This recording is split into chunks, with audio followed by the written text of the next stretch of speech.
But there was a philosophy behind it. It wasn't just that I was hungry. No, I just felt spiritual life must be natural. So it's a challenge to Krishna consciousness to be natural. I understand that we have a higher nature and a lower nature. That I understand. And I've, in my life, given insufficiently to the lower nature to realize that that wasn't worth it, that was a lot of suffering. So at one point I said, no, enough of this.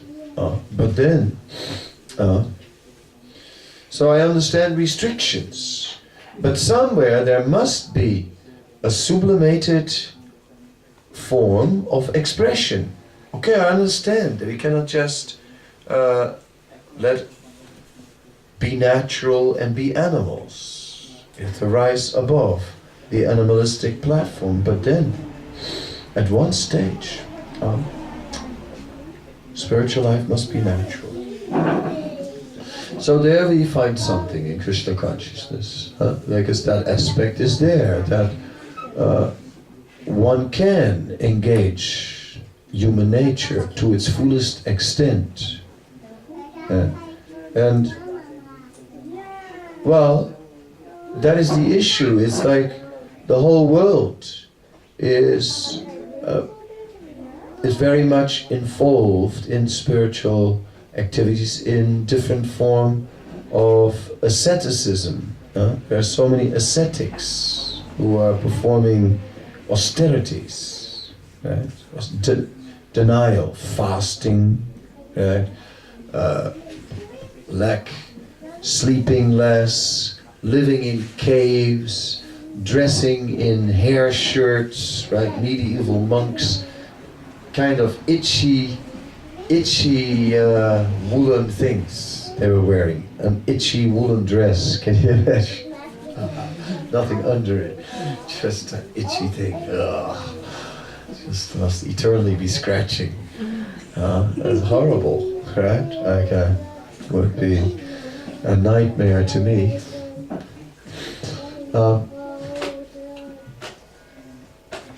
Why? So in Krishna consciousness, we see that there is no requirement for separate austerity.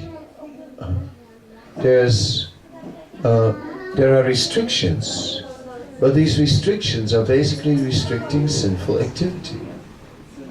All right, that's logical. What can we say? Right? You know, we have to rise above what can be done, right? Whether we are attached or not. But that's the only restriction. There's no need for additional austerity.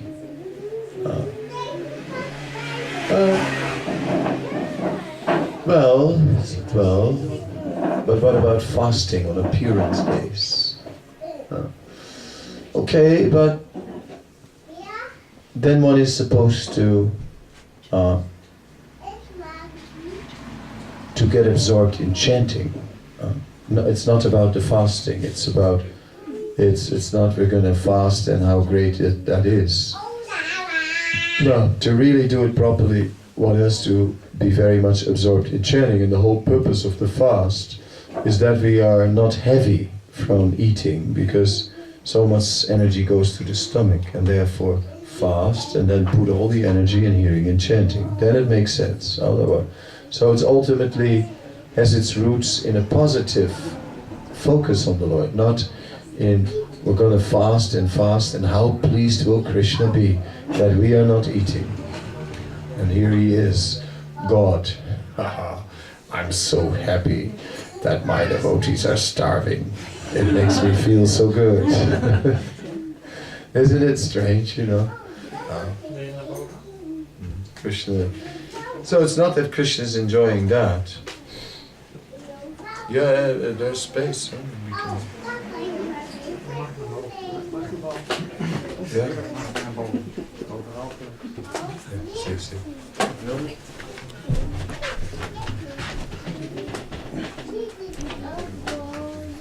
Yeah.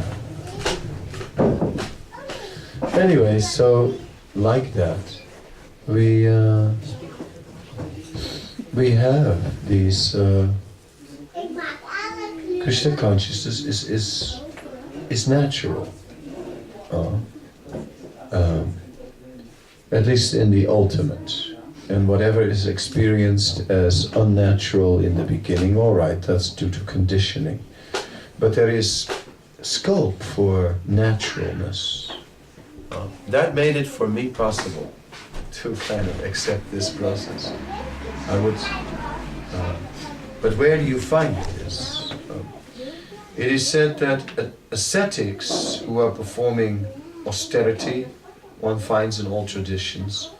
And then there are mystics, and mystics are trying to have some experience of God somehow or other.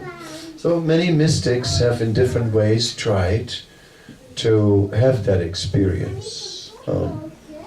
So in one way, our process is including both elements, an ascetic element and a mystic element, in reaching out for Krishna and the otherworldly experience. The asceticism means, as I said before, giving up sinful activity, and of course sinful activity is easily performed when we are living in great opulence. So therefore some simplicity is also recommended. But that's simply a further precaution, a further protection to keep us from slipping into sinful activity.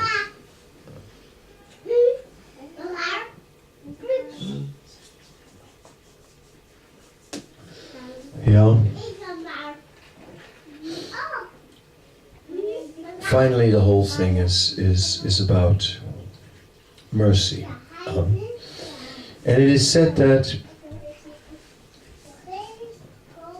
we've had so many lives in this material world, and that this one life is so blessed. And Bhakti Tirtha Maharaj used to say that, blessed by the best, he used to say. Blessed by the best. And that's a fact. We are blessed by the best. Yeah. And so much blessed. We don't even appreciate. We don't even realize how much we are blessed. Some examples we can come up with. One example that I like to give is how Prabhupada was speaking about the Harinam party going through the street. And he was saying when the Harinam party goes through the street, everyone becomes blessed. Just by seeing it, by hearing it, somehow or other, they become blessed. He said, yes, all the people in the street become transformed. He said, but that's not everything. The street itself becomes transformed. And anybody who goes through that street later also becomes purified. That's amazing. If you think about that, it's like, wow. That's quite potent. Quite potent. And in this way, so that gives an idea how the mercy of this movement is even extending beyond what we would be thinking of. Another example that I like to give, well, that is when Prabhupada said, he said, we don't need microphone. We use microphone to purify the microphone maker. Yes. So we can also do without. That is there, and then as I was reading that, I was thinking, wow, if the microphone maker is becoming purified, then who's not becoming purified? Yeah, all the things devotees use, so much. All our utensils and all the makers become purified. The people that stand there on the conveyor belt and put it in the box. 1 million microphones already put in the box. And then 1,000,001 comes, and it happens to be the one that goes to the Hare Krishna. The person who's doing it is become like a machine.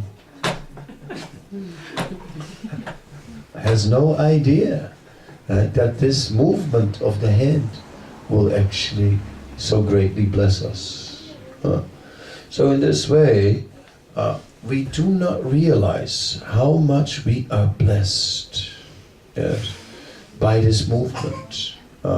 Everything one does, every tiny little thing transforms. Prabhupada said so many amazing things, like, he said if you have one book in the house, the whole house becomes a temple.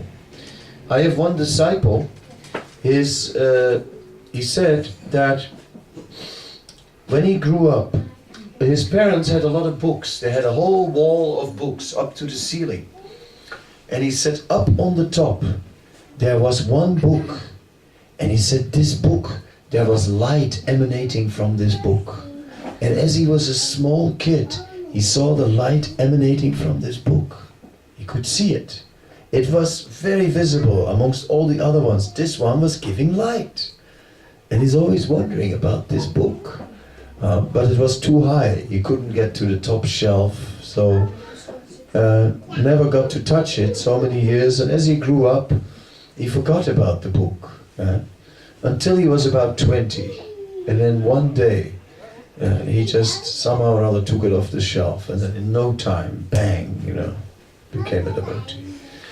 And it's like all along, that book was there, effulgent on the shelf, lighting up the entire house. And as he was a child, he had the purity that he could see.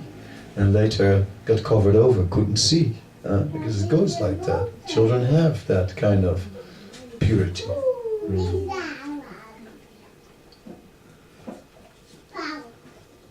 So, in this way,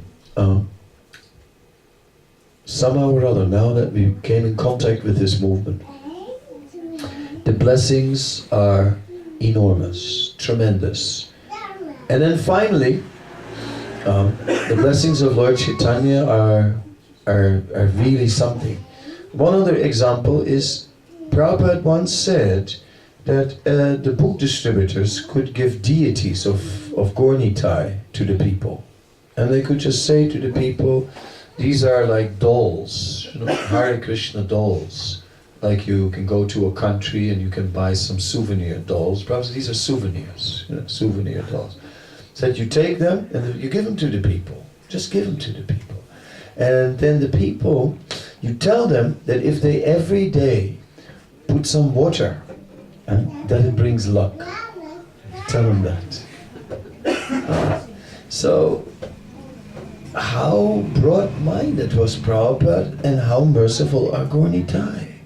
That they're ready to go in the house of meat eaters, be there, and just accept some water.